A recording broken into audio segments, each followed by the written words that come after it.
मौलाना सरदार अहमद साहब रहमतुल्लाह अलैह के पास ना एक बूढ़ी अम्मा अपना बेटा छोड़ गई। तो हजरत साहब ने कुछ 2, 4, 5 महीने रखा। तो बाद में उसकी अम्मा को बुला के कहा कि भाई तू बेवा है, बेटा तेरा यतीम है, मैं नहीं चाहता कि इसका वक्त ज़ाया हो। ये पढ़ने वाला कोई नहीं, सारे नहीं भाई पढ़ने वाले होते। अब यहाँ उलमा बैठे हैं, मैं बेअदब भी ना हो जाऊँ। कुछ पूरे 8 साल लगा के भी आ जाते हैं, सनद भी उनके पास होती है। नाराज ना हो जाना, ये तो सब अच्छे लोग हैं। सनद होती है पर पता पुता कोई नहीं होता। ये आला हजरत ने लिखी है बात। सनद होती है, पूरी डिग्री होती है, उस पर कई लोगों के साइन भी होते हैं। तो बहुत सारे तालिब इल्म ऐसे होते हैं जो मदारस में कहते हैं मैं फाजल फलां हूँ, लेकिन कोई शय पास। तो मौलाना सरदार अहमद साहब मुहद्दिस आज़म पाकिस्तान रहमतुल्लाह अलैह उस बूढ़ी को कहने लगे तेरा बेटा कुंद देना है, पढ़ना पढ़ाना इसने कुछ भी नहीं, तो यतीम बच्चा है, कल को तो कहेगी कि मेरे बेटे ने वक्त ज़ाया किया तो वापस ले जा। बूढ़ी अम्मा रोने लग गई, कहने लगी मैं पढ़ाने तो नहीं लाई थी, मैं तो आपको रब का वली समझती हूँ, मैं तो नौकरी कराने लाई थी। नौकरी हजरत अनस बिन मालिक कहते हैं मेरी अम्मा भी हुजूर की बारगाह में दे गई थी। हुजूर की बारगाह में ये नहीं कहा था कि या रसूलल्लाह पढ़ा दें, हाँ हाँ मैं जिम्मेदारी से बात कर रहा हूँ। ये नहीं कहा था हुजूर मुजाहिद बना दें, ये थोड़ी कहा था कि या रसूल अल्लाह सल्लल्लाहु ताला अलैहि वसल्लम से मुफस्सिर मुहद्दिस मुहक्किक मुफ्ती बना दें। हजरत अनस की अम्मा कह गई थी सोनिया जब तक ये रहेगा ना आपकी नौकरी करेगा, ये घर के काम काज करेगा, ड्यूटी करेगा, हुजूर ये आपकी नौकरी करेगा। तो मेरे महबूब ने फिर दुआ कर दी, अल्लाह इसे बरकत अता फरमा। तुम समझता है खिदमत वाला खाली रह जाता है? जितना जायका खिदमत वाले को मिलता है, जो उसके नसीब में आता है, वो किसी का नसीब कहां भाई। हजरत अनस कहते हैं हुजूर ने दुआ कर दी, बरकत की। मुझे तो खेती बाड़ी आती भी नहीं थी, पर लोगों के बाग में साल में 1 दफा फल लगता था, मेरे बाग में 2 दफा लगता था। हुजूर ने दुआ कर दी अल्लाह इसे औलाद दे। फरमाते हैं मेरे बेटे, मेरे पोते, मेरे नवासे, मेरी बेटियां, फरमाते हैं मैं जिंदा हूं और मेरी 100 औलादे मौजूद हैं। परेशान हो गया 100 सुन के बच्चे 2 ही अच्छे, 100 औलादे मेरी मौजूद हैं। हजरत अनस बिन मौलाना सरदार अहमद साहब के पास ना छोड़ गई बच्चा, कहने लगी हजरत जी मैं को पढ़ाने के लिए थोड़ा छोड़ गई हूँ, मैं तो इसलिए छोड़ के गई हूँ कि आप मेहरबानी करें, खिदमत कराएं। तो हजरत जी कहने लगे कोई ऐसा काम ही नहीं, खिदमत वाला क्या कराऊं। कहने लगी पट्ठे पवा लिया करो जी। हूँ लड़ पेंदे ने, कहने ने बच्चे काम कर दें मदरसे का। हालांकि अब कहाँ बच्चे काम करते हैं, अब तो गुजर गया दौर, अब तो बच्चे काम कराते हैं। अब बच्चे भी नाराज हो रहे हैं, घूर घूर के देख रहे हैं। सही कह रहा हूँ आपको, बच्चे काम कराते हैं, बच्चे कहाँ काम करते। कहने लगी ये चारा डाले करेगा आपकी भैंसों को। तो हजरत ने उसको कहा कि बीबी चारा मेरी भैंसों को डालने के लिए मैंने बंदा रखा हुआ है, तो तू जा ले जा। कहने लगी हाथ बांध के हुजूर मेहरबानी करें रख ले, चारा डालेगा। और पुत्र तवज्जो से चारा डालना हजरत की भैंसों को।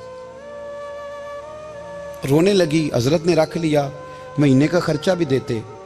शाम को ना वो सारा दिन काम करता, शाम को आके पैरों में भी बैठ जाता, हजरत जी लाएं तेल थोड़ा सा, पैर ना दबा दूं। 8 साल साथ वाले पढ़ते रहे, ये बेचारा नौकरी करता रहा। मेरा रूप भी नहीं ते मेरा रंग भी नहीं, और मैनू यार मनान दा टंग भी नहीं। कभी कभी ना हजरत बिलाल हबशी फारग होते ना, तो नबी पाक की बारगाह में अर्ज करते हुजूर कोई काम तो नहीं, सारे हो गए, हुजूर जाऊं जरा, चले जाते।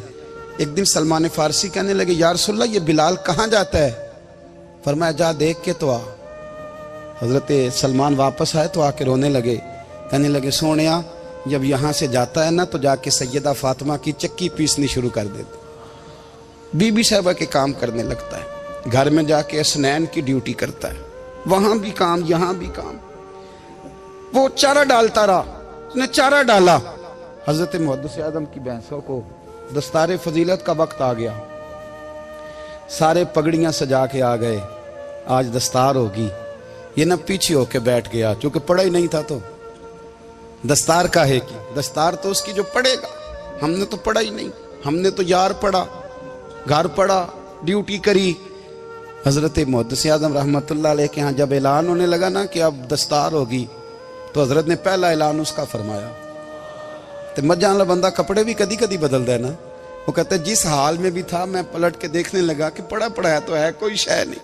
तो ये माजरा क्या है, पीछे से उठ के आए तो कहते हैं बाकियों की दस्तार किसी आलिम ने की, किसी सूफी ने की, लेकिन ये भैंसों को चारा डालने वाला जब आया तो मुहद्दिस आदम ने फरमाया पगड़ी के बाल को कोई हाथ ना लगाए, ये सारी दस्तार मैंने करनी है। और फरमाते हैं हजरत बाल भी देते जाते थे और आंसू भी बहाते जाते थे, माथा भी चूमते थे और फरमाते थे दस्तार के बाद चला तो नहीं जाएगा यार, मुझे तो इबादत भी नहीं रह गई, मुझे तो चाबियों को भी नहीं पता कौन सी कहाँ रहती है, जाएगा तो नहीं तू? तो रो पड़ा, कहने लगा सोनिया जाए तो वो जिसके पल्ले कुछ है हो, आता जाता तो है कुछ नहीं, मुझे किसने रखना है, मैंने कहाँ जाना है, इधर कहाँ, तो इधर ही रहूंगा। वो उस तालिब इल्म के सारे उस्ताद भाई कहते हैं उसने दस्तार कराई, पढ़ा पढ़ाया कुछ नहीं, पर जो मसला अड़ जाता था ना, वो जो अड़ जाता था ना, वो जाके उससे पूछते थे तो किताबें खोलने की जरूरत नहीं पड़ती थी।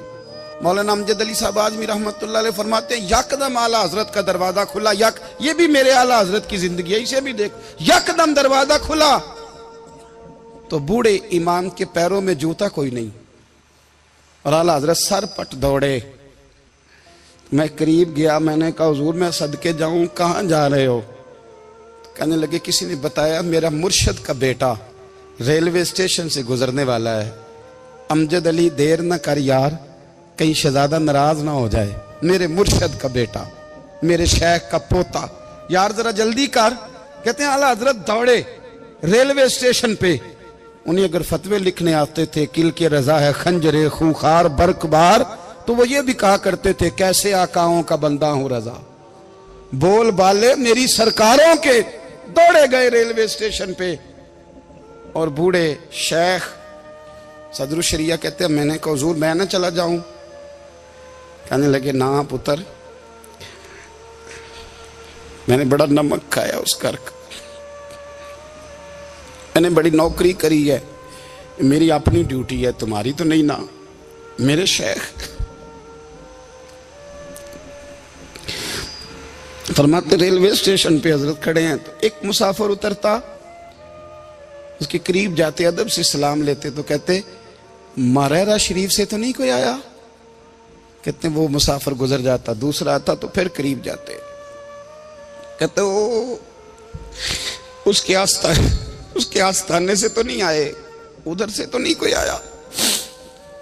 कहते सारे गुजर गए, जिन मुसाफिरों ने उतरना था उतर गए, ट्रेन चल पड़ी।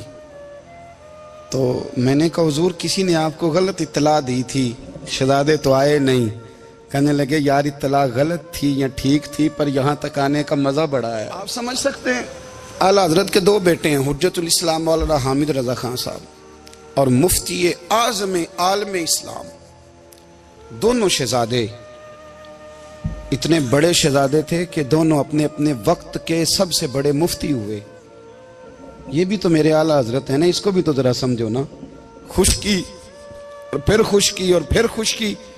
एक दिन पीर साहब ने कहा, नूरी मियाँ साहब, क्या अहमद रजा यार वो भैंसें रखी हुई हैं तो उनको ना गीदड़ आके तंग करते हैं, तो दो कुत्ते मिल जाए ना कभी, तो चलो रात को पहरेदारी करेंगे, दो कुत्ते मिल जाएं। मैं अक्सर सोचता हूँ कि आला हजरत तो आलिम थे, उनका कुत्तों से क्या लेना देना। हजरत जी आपने कुत्तों की बात करनी थी तो किसी दुनियादार से करते, दो कुत्ते मिल जाएं तो जरा जानवरों की देखभाल करेंगे। फरमाया हुजूर सवेरे ही आ जाएंगे। भाई आपका तो ये शुगर ही नहीं, तो आप कहां से लाएंगे? दिन चढ़ा तो दोनों बेटों के गले में रस्सियां डाली। आला हजरत को सिर्फ आप फतवे की रोशनी में देखते हैं, आपको उस शख्स के दर्द का नहीं पता, उसके जायके का नहीं पता, वो किस स्टेज का आदमी है, स्टेटस क्या है तरीकत में, शरीयत में, इश्क में। दोनों शहजादों के गलों में रस्सियां और पकड़ा हुआ है। तो नूरी मियाँ साहब कहते हैं मैं चारपाई पे बैठा था तो नीचे बिठाल दिए दोनों बच्चे, मैं उठ के खड़ा हो गया। मैंने कहा मौलाना ये क्या? कहने लगे हुजूर ड्यूटी भी करेंगे और रोटी भी नहीं मांगेंगे। जिन्हां तना विच इश्क न रचिया कुत्ते ना थी चंगे, मालक देकर राखी कर दे साबर भुखे नंगे। किधर गया ज़ौक़, किधर गया वो दर्द? और फिर जब बारी आई रसूलुल्लाह के प्यार की, जब बारी आई नबी पाक की मोहब्बत की, तो फिर फाजिल बरेलवी का कद अगर लिखने में कमाल है ना, तो महबूब के प्यार करने में भी कमाल है। उन्होंने ना सारी जिंदगी, यानी सारी जिंदगी ये कह के गुजार दी कि इश्क तेरे सदके जलने से छुटे सस्ते, जो आग बुझा देगी वो आग लगाई है। एक सैयद साहब